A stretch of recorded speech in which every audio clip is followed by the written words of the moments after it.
अस्सलाम वालेकुम dear students, welcome to GS academy YouTube channel.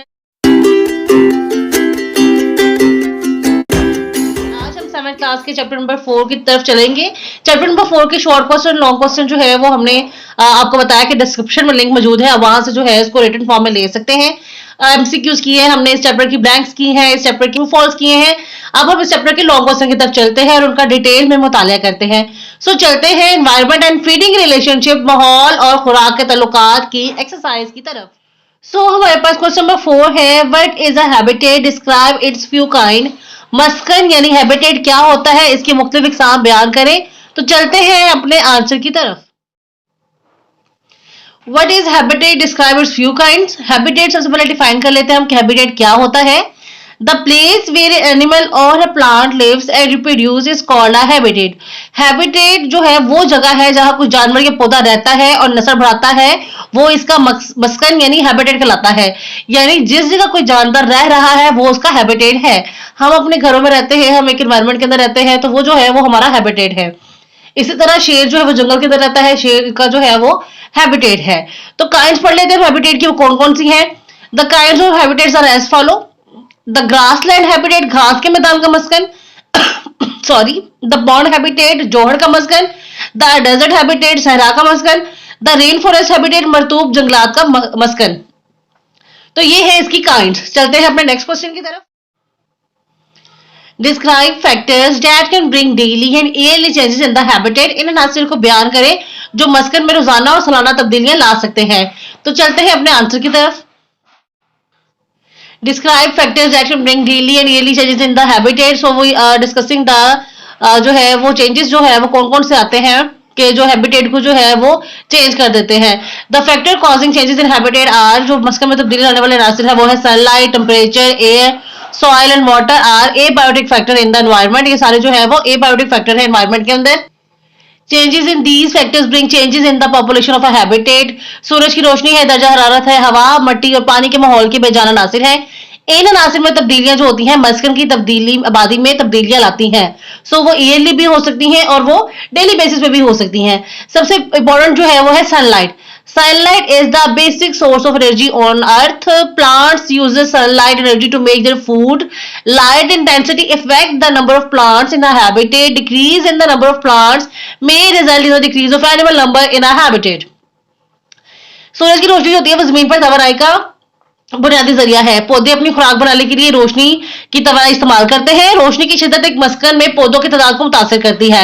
मस्कन में पौधों की कमी जानवरों में की तादाद में कमी का बायस बन सकती है। ऐसे जानवर जो है जो घास खाते हैं या पौधों पर निसार करते हैं, वो क्या होता है कि अगर उस एरिया में जो है वो प्लांट्स की कमी होगी, प्लांट्स नहीं होंगे तो वो खाएंगे क्या। अगर वो कुछ खा नहीं रहे तो जाहिर बात है कि उनके जो है वो डेथ अकर हो सकती है। सो नंबर ऑफ पॉपुलेशन जो है डिक्रीज हो सकता है। सो ये सनलाइट जो है वो ऐसा सोर्स है जो है वो इफेक्ट करता है ग्रेटली अमाउंट में पॉपुलेशन को किसी हैबिटेट के अंदर।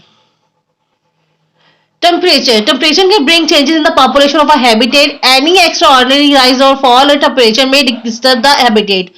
दर्जा हरारत एक मस्कन की आबादी में तब्दीली ला सकता है। दर्जा हरारत में गैर मामूली उतार चढ़ाव मस्कन को दरहम बरहम कर सकता है। ऐसे जानदार जो गर्म इलाकों में रहते हैं, एकदम वहां पर बर्फबारी होना शुरू हो जाए, बर्फ पड़ने शुरू हो जाए, तो वो टेम्परेचर को बर्दाश्त नहीं कर सकते। तो फिर ऐसे जानवर जो है वो हिजरत करते हैं, दूसरे इलाकों में चले जाते हैं। अगर वहां पर भी उनको सोर्स मुवाफिक ना आए तो जो है उनकी तादाद जो है वो कम होना शुरू हो जाती है। Water is essential for life, as you all know कि जो वाटर है वो जिंदगी के लिए, किसी भी जानदार की जिंदगी के लिए अहम मज्जा है। Where there is more water more organisms are found there. जहां ज्यादा पानी होता है वहां हम ज्यादा जानदारों को देखते हैं, क्योंकि वहां उनको लाइफ नजर आती है। तो पानी वो पी के जिंदा रह सकते हैं, पानी से जो है वो अपने आप को कूल रख सकते हैं किसी इलाके के अंदर जो गर्म इलाका है। तो ये सारे सोर्सेज जो है, ये सारे जो है वो किसी भी हैबिटेट के अंदर पॉपुलेशन की डिक्रीज और राइज का जो है वो वजह बनते हैं। नेक्स्ट है जी migration. Organism migrate in search of better living place. इंसान भी जो है वो भी एक ऑर्गेनिज्म है, तो वो भी ऐसे सोर्स ढूंढता है जहां पे उसको बेहतर मौके मिल सके, जहां वो बेहतर तरह पर ग्रो कर सके। So as well as animals जो है वो भी ऐसे ही करते हैं कि वहां जाके वो अपनी जिंदगी बसर करना चाहते हैं जहां उन्हें जिंदगी की सहूलियत ज्यादा नजर आए। When a few individual comes to an area, it increases the size of population in that area. अब जानवर जो है वो नकल मकानी करते हैं या माइग्रेट करते हैं, वो ऐसी जगह चले जाते हैं जहां पे उनको जिंदगी के सोर्सेज ज्यादा मिल रहे हैं, तो वहां पे ऑटोमेटिकली जो है वो पॉपुलेशन जो है वो ज्यादा हो जाती है, तो इस एरिया की पॉपुलेशन जो है वो बढ़ जाती है। ड्राफ्ट जो है वो क्या होता है, it is a period when there is no rain for a long time in, ऐसा एक टाइम पीरियड जिसके अंदर जो है वो किसी इलाके के अंदर बड़े अरसे से जो है वो बारिश ना हुई हो, वो ड्राफ्ट की वजह बनती है, जिसे हम कहते हैं खुश्कसाली। द पॉन्ड एंड स्ट्रीम्स, जो pond and streams dry up at during a draft, जो होते हैं नदी नाले होते हैं, जो पॉन्ड्स होती हैं, जो नहरें बह रही होती हैं, वो सारी जो होती है वो सूख जाती हैं। Most plants and animals die और move to the other areas, जो बहुत जानदार होते हैं वो मर जाते हैं और दूसरे एरिया की तरफ चले जाते हैं। Crops do not grow in this area, जो फसलें हैं वो जाहिर बात है बारिश नहीं हुई है तो इस एरिया में ग्रो नहीं करती, जिसे हम कहत का नाम देते हैं। नेक्स्ट है जी फ्लड। अब जो है वो फ्लड क्या होता है, flood when area gets a lot of rain for a long time there may be a flood in that area. अगर किसी इलाके में बड़े लंबे अरसे से जो है बारिश ना हो रही हो तो वो कहत की वजह बनती है, कहत हो जाता है, उसको कहत कहते हैं। और अगर किसी इलाके में मुसलसल जो है वो बारिश होती रहे एक ज्यादा अरसे तक, तो वहां पे सैलाब आने का खतरा होता है, फ्लड को हम सैलाब कहते हैं। Due to floods plants and animal die, बहुत तेज बारिश की वजह से या बहुत तेज सैलाब की वजह से पौधे और एनिमल जो है वो मर जाते हैं। जो है ये ड्राफ्ट की जो है वो फ्लड की जो है वो वजह बनते हैं। लाइटनिंग, लाइटनिंग यानी कि आसमानी बिजली। Sometimes lightning strikes a tree in a forest causing forest fire due to which many plants and animal die. अब आसमानी बिजली, जो पौधे जो है वो आसमान के ज्यादा क्लोज होते हैं, यानी बहुत बड़े कद के होते हैं, बहुत लंबे होते हैं, वहां पे बिजली गिरने का ज्यादा खतरा होता है, क्योंकि वो क्लोज टू स्काई होते हैं। तो आसमानी बिजली जब चमकती है तो वहां गिरती है, तो वो पौधे जो है, जब एक दरख्त को आग लग जाती है, एक पौधे को आग लग जाती है, तो वो सारे जंगल के अंदर फैलना शुरू हो जाती है, एक से दूसरे, दूसरे से तीसरे में, तो ये बढ़ता बढ़ता पूरे जंगल की आग जो है वो लग जाती है। तो ये लाइटनिंग जो है वो बड़ी वजह है कि वहां से एनिमल और प्लांट जो है वो डाई हो जाते हैं, या बाज एनिमल जो है वो मूव कर जाते हैं। तो ये भी वजह बनती है किसी भी जानवर के हैबिटेट को चेंज करने के लिए। Earthquakes are the sudden shocks of the earth's surface which change a habitat very quickly by destroying plants and animals. अब earthquake की वजह से जो होता है वो क्या होता है कि जल्दी जो होते हैं जमीनी सतह के अचानक झटके होते हैं, जो जानवर और पौधों के को तबाह करके उनके मस्कर में फौरन तब्दीली लेके आते हैं। सो earthquake जो भी है वो भी बड़ी हद तक जो है वो एनिमल्स का, ऑर्गेनिजम्स का सॉरी हैबिटेट चेंज करने की जो है वो वजह है। सो ये है इसका आंसर। अगर आप चाहते हैं कि अगर आपको इसका शॉर्ट क्वेश्चन है, क्योंकि बड़ा लेंथी क्वेश्चन हो जाता है, लॉन्ग क्वेश्चन तो बच्चे जो है बाज दफा इसको याद नहीं कर सकते, तो डिस्क्रिप्शन में लिंक मौजूद है, आप वहां पे क्लिक करके हमारे नोट्स हासिल कर सकते हैं, जो कि आपको एग्जैक्ट आंसर तक ले जाएंगे। Sixth question is describe adaptation of some aquatic animals to live in their habitat. अपने मस्कन में रहने के लिए कुछ आबी जानवरों को किन मवाफिकीन की जरूरत होती है, कौन से ऐसे जो कंडीशंस हैं जिनके मुताबिक वो है अपने एरिया के अंदर रह सके। तो चलते हैं अपने आंसर की तरफ। क्वेश्चन था जी हमारा, describe adaptation of some aquatic animals to live in their habitat. अपने मस्कन में रहने के लिए कुछ आबी जानवरों की मवाफिकीतें बयान करें। तो हम सबसे पहले देख लेते हैं जो अडेप्टेशन आई है, ये अडेप्टेशन क्या है। An adaptation is a change in the organism's body or behavior that's helped it to survive in its habitat. अपने मस्कन में जिंदा रहने में मदद देने के लिए किसी जानदार के जिस्म या रवैये में तब्दीली अडेप्टेशन कहलाती है। अगर हम अपने आप को माहौल के मुताबिक कर रहे हैं तो वो हमारी अडेप्टेशन है। हम अपने माहौल के साथ मुताबिकत रख रहे हैं, हम अपने अंदर मुताबिकत पैदा कर रहे हैं कि हम किसी जगह एडजस्ट हो सके। अगर आप फर्स्ट कोई स्कूल चेंज करते हैं तो आप नेक्स्ट स्कूल में जाते हैं तो आपको वहां के रूल एंड रेगुलेशन के साथ एडजस्टमेंट करनी पड़ती है, तो ही जो है वो आप जाके उस अदारे के अंदर जो है वो एडजस्ट होते हैं। तो ये चीज जो है आपकी एडजस्टमेंट जो है वो अडेप्टेशन कहलाती है। अब अडेप्टेशन जो है हम एक्वेटिक एनिमल्स की देख लेते हैं। एक्वेटिक एनिमल्स बेसिकली वो एनिमल होते हैं जो आप भी जानदार होते हैं, यानी कि जो पानी के अंदर रहते हैं। तो पढ़ते हैं इसको। Animal and plants living in aquatic habitat have such body parts that help them to live in a water. जो आबी जानदार होते हैं उनके बॉडी पार्ट्स कुछ इस तरह के होते हैं कि वो उनको पानी में रहने के मुताबिक बनाते हैं। सबसे पहले है जी स्ट्रीमलाइन बॉडी। उनकी बॉडी जो होती है वो स्ट्रीमलाइन होती है। Is an important adaptation for animals who to move easily through water. जिस्म की सीधी शक्ल जो है पानी में आसानी से हरकत के लिए जानवरों की जो है अहम मवाफकत है। जैसे कि फिश होगी, उसकी बॉडी स्ट्रीमलाइन होती है, वो स्ट्रेट होती है, वो जो है पानी के सतह पे तैर सकती है या पानी के अंदर तैर सकती है। Webbed foot for ducks, seagulls and frogs walk work like oars और to help move in water. वो चप्पू की तरह जो होते हैं, डक्स के पांव होते हैं, सीगल के हो गए, फ्रॉग्स के हो गए, तो ये इनको पानी के अंदर रहने में मदद देते हैं।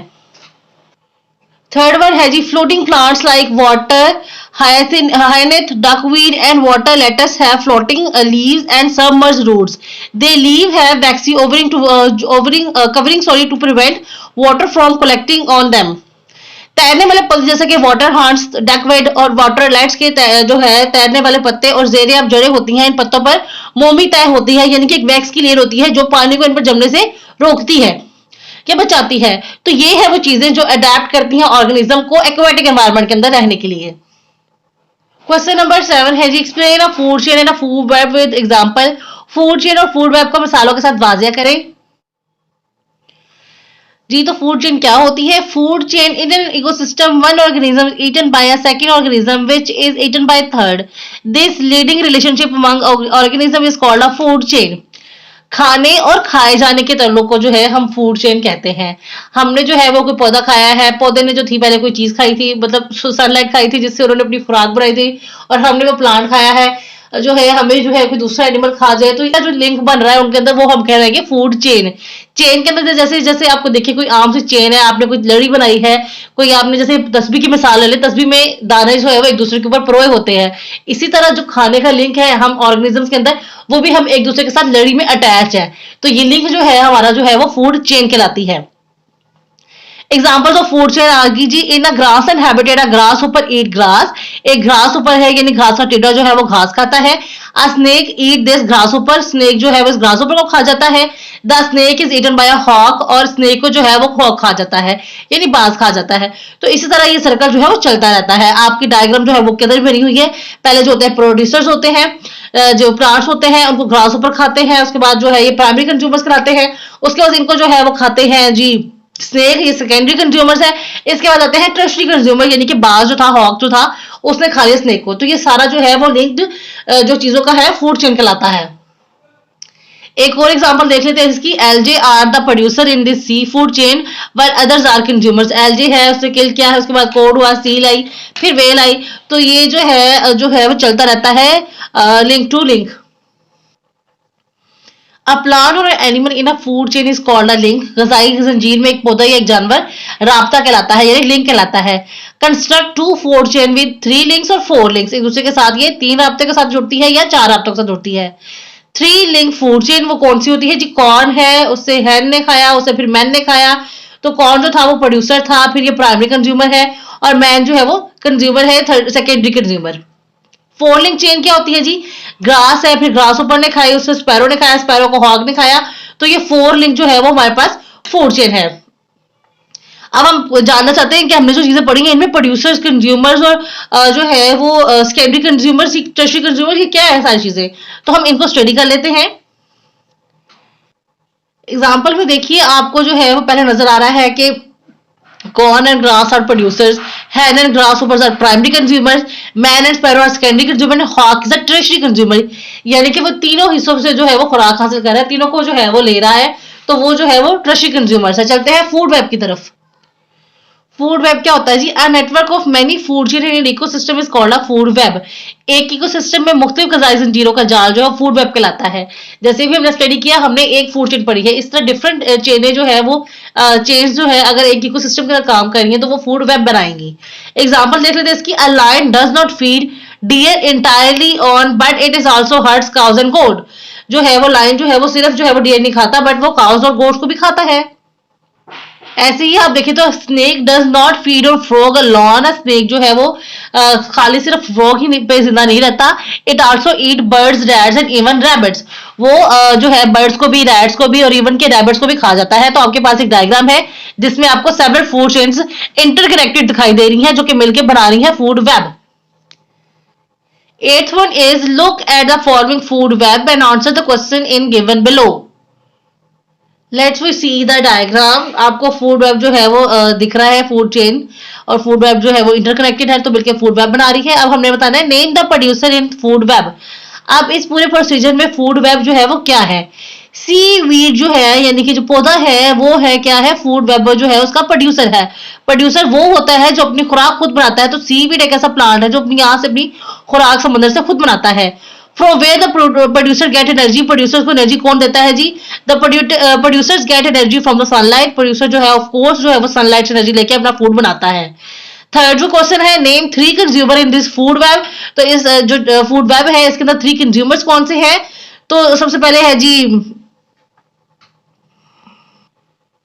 मिनो, ऑस्टर एंड स्टारफिश जो है वो 3 जो है वो इसके कंज्यूमर्स हैं।